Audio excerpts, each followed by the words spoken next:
Straight ahead on 12 News, the fate of the Terrace Theater now in the hands of a judge. Then lining up to get inside a grocery store. Just looking at the feedback from social media, I could tell just the want for it up here. But first, an apartment fire in New Hope that displaced families, and authorities say it was no accident. 12 News starts right now.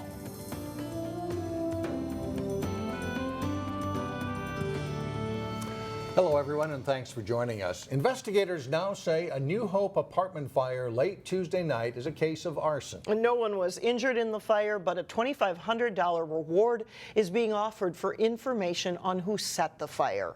It happened around 11 o'clock Tuesday evening at the Tradewinds apartment complex that's on 45th Avenue North. On Wednesday, from the outside of the complex, broken windows are one of the few signs of the fire, but it's estimated more than 24 units were affected by smoke and water damage. Investigators say they have evidence that the fire was started in the stairwell, and now they're working to find out who set it. Arsons are probably one of the hardest things to solve, so it's not easy to solve. You almost have to have a video camera right then and there, or somebody confess in reality to get an arson. So it's a lot of investigating, interviewing, researching. One resident told us off camera it could be up to 30 days before tenants can move back into their units. If you have any information about the fire, you can contact New Hope Police or the arson hotline, and that number is 1-800-723-2020. Brooklyn Center police continue to investigate a shooting outside the Shingle Creek Crossing Walmart store. Walmart is back open today. The store had closed Tuesday evening after the shooting. According to police, two groups of people were involved in some sort of dispute when shots were fired. One man was shot in the leg. We're told his injuries are not life-threatening. And police say they have reason to believe the shooting was not a random act. Officers did recover evidence and are reviewing video. As we went to air Wednesday evening, no arrests had been made. The future of Robbinsdale's Terrace Theater is now in the hands of a Hennepin County judge. The Robbinsdale City Council voted last month to demolish the theater, but those plans were put on hold after a group hoping to save the terrace filed a lawsuit. And on Tuesday night, all sides had a chance to state their case in court. Delane Cleveland explains. Natural resources are generally defined as materials found in nature. That includes things such as forests and water. But in legal terms, it's possible that Robbinsdale's Terrace Theater could fall into that category, according to attorney Eric Hansen. Under the statute, a natural resource is a historical resource, and the Supreme Court says you look to the National Register of Historic Places to decide whether it's a historic resource. And here we've got the State Historic Preservation Office has said unequivocally, yes, the terrace meets the criteria for the National Register. Hansen represents Friends of the Terrace, LLC, which is the group hoping to save the terrace from the wrecking ball. He says Minnesota's State Historic Preservation Officer has said that, yes, the terrace meets the criteria for the National Register. It was put together by masters of the trade, the very best theater designers, and it's an important turning point. We went from Art Deco to modernism. Attorneys for the property owner, New York-based Blackstone Group, declined to go on camera.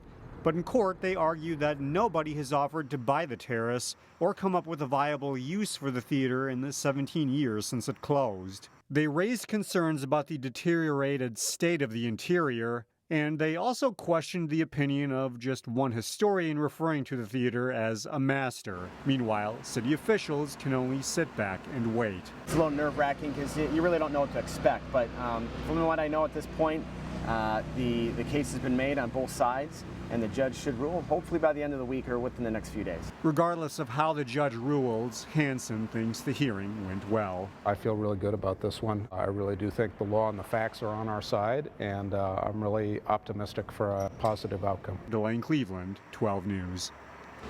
Robbinsdale officials are also clarifying that Hy-Vee's application to develop the Terrace Theater property has not been withdrawn, and that is contrary to what the attorney for Friends of the Terrace stated in court.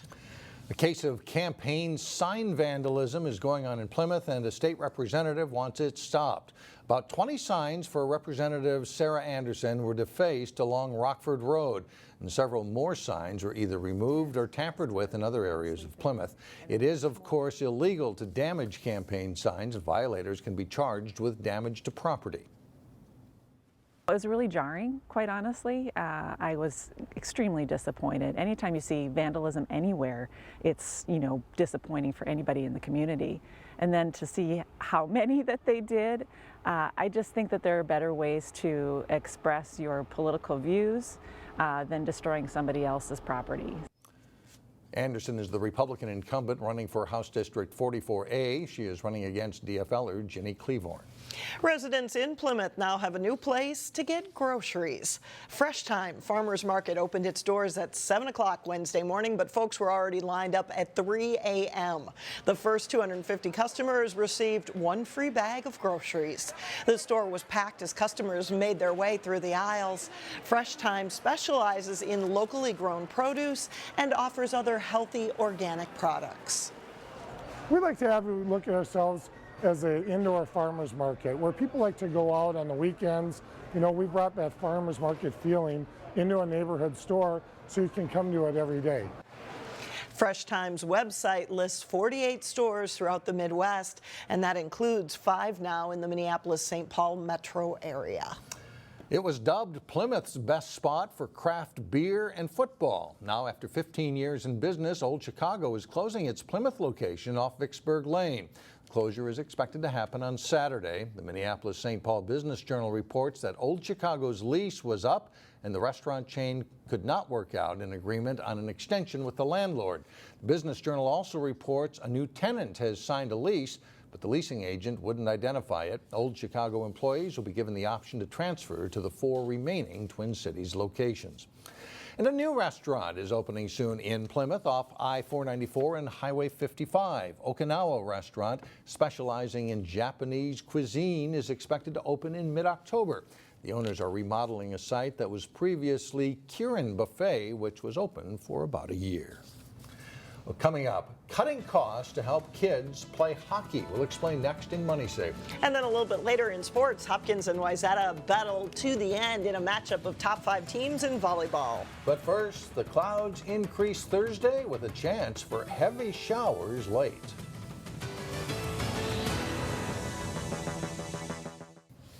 Any parent knows the cost of sports only grows as kids get older. Now, hockey is no different, but the Osseo Maple Grove Hockey Association is cutting costs for parents who hope to introduce kids to the sport.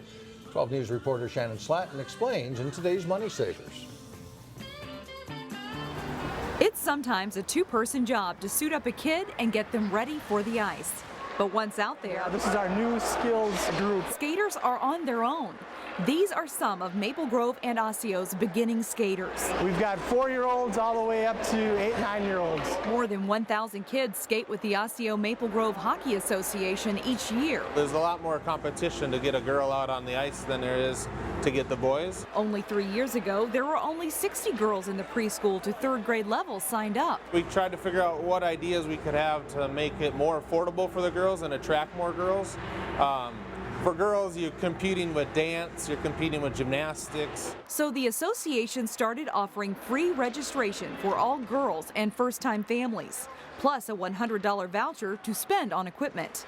Since then, enrollment for girls at the youngest level has doubled. It cuts out a couple $100 out of the year for the parents. The association is also offering several Try Hockey for Free events. If they're not sure they like it or not, it's a good opportunity to just give it a try. All the equipment you need you can rent for free. Just bring along your bike helmet.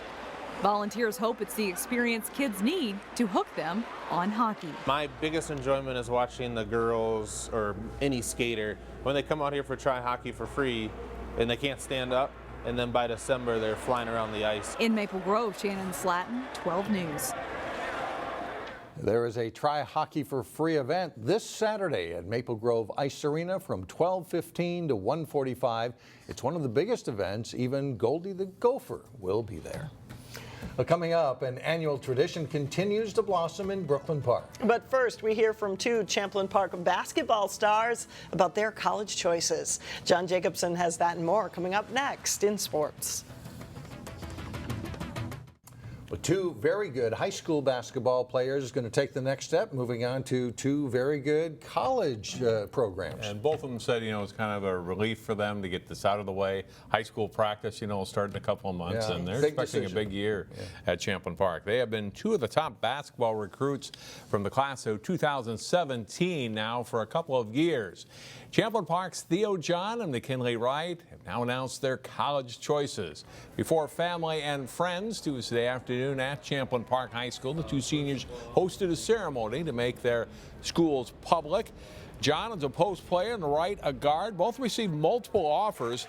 In the end, Theo John picked Marquette University, while McKinley Wright will attend Dayton. Both good Division I programs. I talked to each of them after their announcement.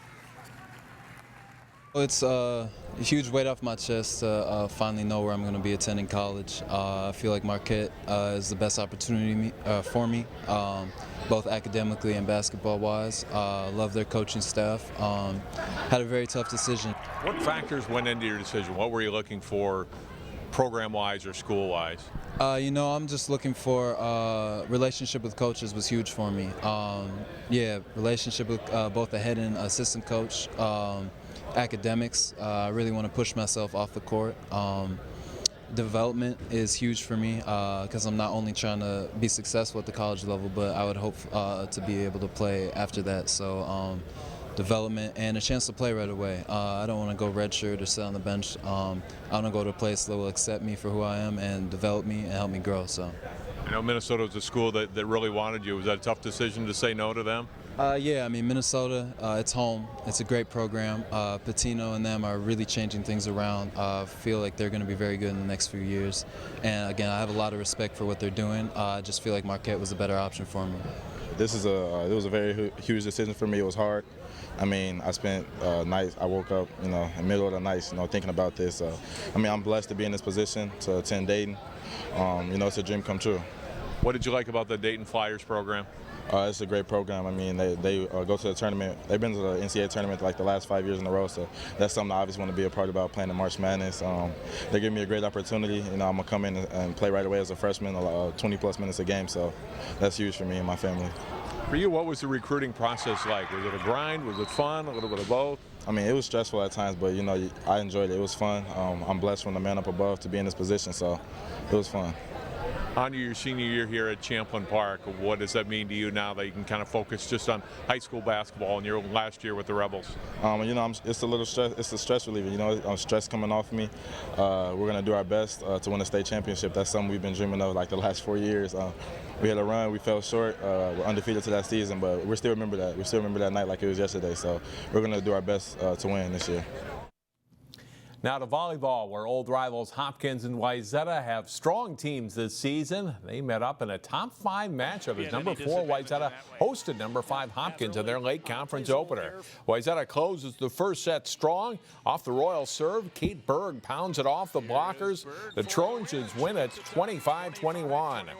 Hopkins bounces back in another back-and-forth battle in set 2. Jasmine Martin gets the kill. The Royals pull out a 25-22 victory to even the match. Set 3 is a turning point. Down 21-13 at one point. Hopkins rallies. Greta Werner gets the kill. The Royals pull out an improbable 25-23 win, and they go up 2-1. Wayzata doesn't panic, though. It stays close all night. Morgan Bowfield, the pass to Mackenzie Gresham, back for the score, and Trojans win to force a 5th set. And Hopkins builds lead in the 5th, and despite a Wayzata comeback, Martin and the Royals pull out a thriller in 5. It's a tough test that will help both teams.